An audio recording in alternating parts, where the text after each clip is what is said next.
បាទសួស្តីបងប្អូនអរគ្នាជួបគ្នាទៀតហើយជាមួយនឹងខ្ញុំបាទ MSI ថ្ងៃនេះបងប្អូននឹងធ្វើវីដេអូមួយតាក់ទងជាមួយនឹងប្រភេទស្មៅរស់ស៊ី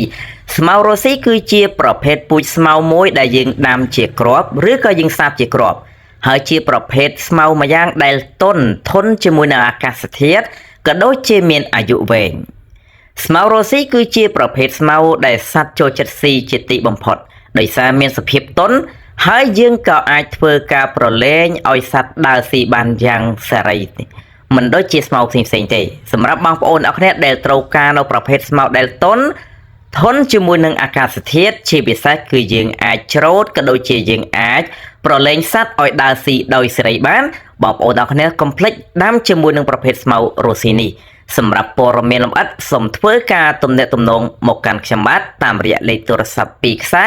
គឺ090 858325និង0993585និង35ខ្ញុំបាទមានសេវាសម្រាប់ផ្ញើចេញគ្រប់ខេត្តក្រុងនៅក្នុងប្រទេសកម្ពុជាសូមអរគុណសម្រាប់ការតាមដានវីដេអូ